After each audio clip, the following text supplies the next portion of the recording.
warahmatullahi wabarakatuh. Seperti yang dilihat, saya sedang berada di Masjid Al-Mukhlisin dan Pondok Pesantren Tahfizul Quran. Di sini saya dan kelompok saya akan melakukan observasi tentang peran masjid dalam masa pandemi. Yuk ikutin kegiatan kami. Pertama saya mau nanya Pak, kegiatan di masjid ini tuh apa aja? Sekalian pondok pesantrennya juga.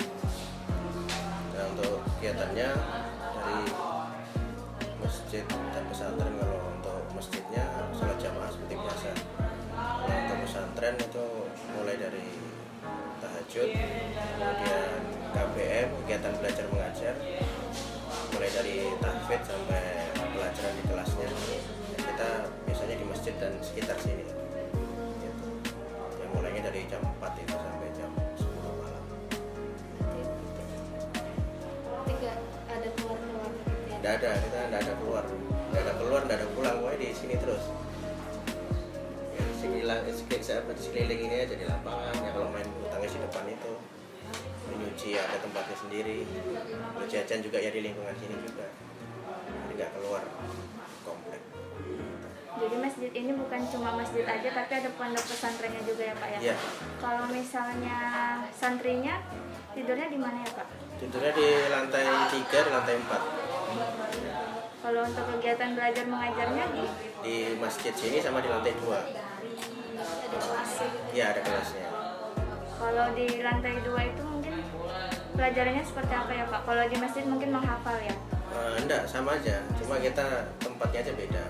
Jadi jamnya, pelajarannya tetap sama, cuma kita beda tempatnya. Mungkin kelas 1 sama ustadznya, sama gurunya di lantai 2. Kadang juga kalau gurunya pengen di bawah, ya ke bawah gitu. Jadi fleksibel aja gitu, jadi nggak mesti kelas terus. Selain untuk santri, ini masjidnya untuk masyarakat sekitar sini juga ya Pak ya? Iya, untuk umum. Ini kan selama ini ada pandemi Pak. Iya. Apakah masjid ini ada kapasitas untuk sholatnya atau gimana Pak? Karena kan dari pemerintah harus menerapkan protokol kesehatan.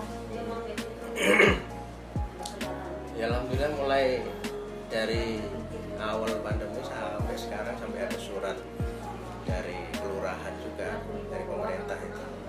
Ya kita tetap buka seperti biasa gitu. Nggak ada atur jarak, nggak ada apa-apa gitu. Ya kita kembalikan ke jamaah masing-masing. Kita dari pemerintah ya kita umumkan, kita tempel, kemudian kita serahkan ke jamaah masing-masing. Ya, seperti bawa sajadah, terus bawa masker, kemudian cuci tangan, itu sudah pasti. Nggak usah disuruh aja, setiap mau sholat mesti cuci tangan, ataupun mandi itu sudah pasti. Ya itu untuk aplikasinya di waktu-waktu sholat itu seperti itu. Jadi nggak ada perubahan, ya begitu aja hari-hari itu biasa. Berarti nggak ada perbedaan antara sebelum dan sesudah pandemi? Nggak ada. Tapi berarti Malah jamaahnya malah banyak, infaknya ya tambah banyak juga gitu. Betul Mbak, ya, sebelum dan kalau contohnya kayak infak aja, biasanya seminggu sekitar 1.500.000 gitu. Nah ini mulai dari awal pandemi sampai sekarang ini sudah naik hampir 3 juta itu setiap minggu itu. Mungkin ada berkahnya juga. Sebenarnya juga jamaah juga nggak banyak juga ya, itu aja. Kecuali hari Jumat itu biasanya karena masjid yang lagi lockdown kan, nah mereka larinya cari masjid yang nggak di lockdown. Jadi mereka banyak lari ke sini. Kalau untuk pondok pesantrennya protokol apa aja Pak yang sudah diterapkan di sini? Kita masuk kemarin itu kan bulan Agustus ya, dari mulai libur bulan April. Nah, sampai keluar surat yang edaran dari pemerintah itu pesantren TPA boleh masuk sudah, tapi asalkan memenuhi syarat-syarat itu. Jadi untuk mengaplikasikan itu kita masukkan anak-anak, tapi ya dengan syarat tadi kita cek rapid test itu, ya kemudian kondisi fisik benar-benar harus sehat dari rumah, orang tua juga yang antar juga harus sehat dari rumah, kemudian juga bawa suplemen vitamin untuk pondok. Kemudian orang tua asrama, ngantar selesai pulang. Nah, kemudian tidak boleh dijenguk sampai waktu yang ditentukan. Ya itu aja yang kita terapkan di anak-anak dengan edaran dari pemerintah sampai sekarang. Ada persiapan khusus nggak Pak pas baru buka pesantren? Sebelum masuk anak-anak itu? Iya. Sebelum masuk anak-anak, persiapannya ya kita bersih-bersih asrama. Itu yang pertama. Yang kedua, semprot itu. Desinfektan. Nah, itu sudah yang nyemprot mungkin 3 orang, 3 lembaga mungkin ya, sudah silakan.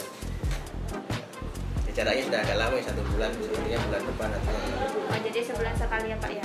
ya, itu pun ya yang relawan-relawan itu yang datang ke sini. Nanti rutin aja Pak ya disemprot. Iya, disemprot. Ini Pak, untuk masjidnya ini berdirinya mulai tahun berapa ya Pak ya? Berdirinya tahun berapa? Saya sejarahnya kurang jelas. Soalnya kan saya bukan pendirinya gitu. Saya juga belum tahu kapan mulainya. Karena saya di sini mulai 2013 baru masuk ke sini. Jadi sebelumnya musola masih statusnya masih musola. Berarti nggak langsung ada pondok pesantrennya. Betul. Jadi dari musola itu kemudian naikkan statusnya dari masjid. Setelah masjid baru ada pondok pesantren. Tahapnya begitu. Untuk pondok pesantrennya itu sendiri itu mulai 2013 ya Pak? Iya. Sampai sekarang. Dan untuk rentan ininya Pak, jenjangnya itu kan mulai apa ya Pak ya? Kan ada yang SD, SMP, SMA gitu. Oh, tingkatannya SMP. Jadi lulus SD masuk sini. Nah, tingkatannya SMP. SMP aja berarti ya? Iya, SMP aja. Harapan untuk masjid sama pondok pesantren ini ke depannya ada nggak Pak, gimana? Harapan kepada siapa?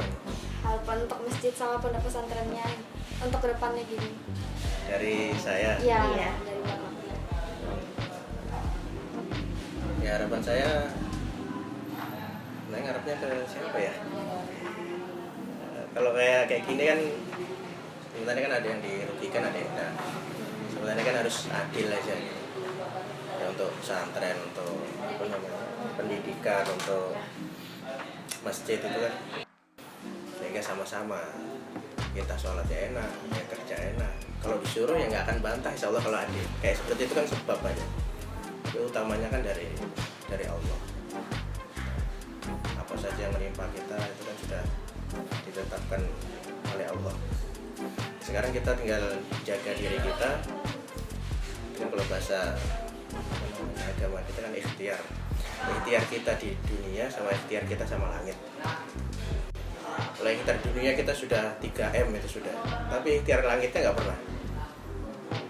Ikhtiar langitnya apa ya? Ibadahnya diperbanyak. Kemudian perlindungannya, minta perlindungan seperti doa pagi dan sore. Itu kan tameng kita, jaga kita. Kalau kita baca zikir atau doa pagi dan sore, pagi kita baca dilindungi sama Allah sampai sore, sore dibaca dilindungi sampai pagi. Mungkin itu aja Pak pertanyaan yang kami tanyakan hari ini. Terima kasih ya Pak atas waktunya. Dari kami.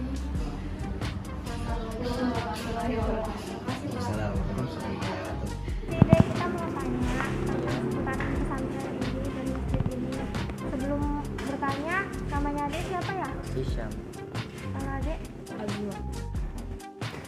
Ini kan nggak cuma masjid aja ya, di sini ada pondok pesantrennya. Apa aja sih kegiatan-kegiatan di pondok pesantren ini? Nah, kegiatannya kalau pagi itu biasanya setoran, kalau siang juga setoran, malam ada halakonya. Kalau Jumat libur ada kegiatan main bola biasanya. Jadi kalau Jumat itu dipakai buat refreshing ya. Ini kan lagi pandemi ya. Iya. Apa aja sih protokol kesehatan yang sudah diterapkan di sini? Biasanya harus sering pakai hand sanitizer sih. Ya, dan masker juga biasanya. Kalau hand sanitizer itu pembagian atau gimana? Pembagian. Pembagian dari sini. Perbedaan kegiatannya selama pandemi dan sebelum pandemi itu gimana? gimana? Kalau sebelum pandemi biasanya Jumat sering keluar main bola futsal gitu ya. Kalau sekarang main bolanya di belakang aja. Oh, jadi kegiatannya di luar pesantren ini ya? Iya, Dibatasin berarti ya? iya lebih diliburkan untuk sekarang. Kalau untuk kegiatan belajar mengajarnya ada nggak protokol yang harus diterapkan gitu, misalnya belajarnya nggak dekat-dekatan gitu? Ya ada sedikit. Untuk kedepannya harapan buat masjid dan pondok pesantren ini apa ya, Dek? Semoga pandeminya segera berlalu dan semua kegiatan berjalan lancar dan kembali seperti normal. Tetap sehat-sehat terus ya, terhindar dari wabah yang sedang merebak saat ini.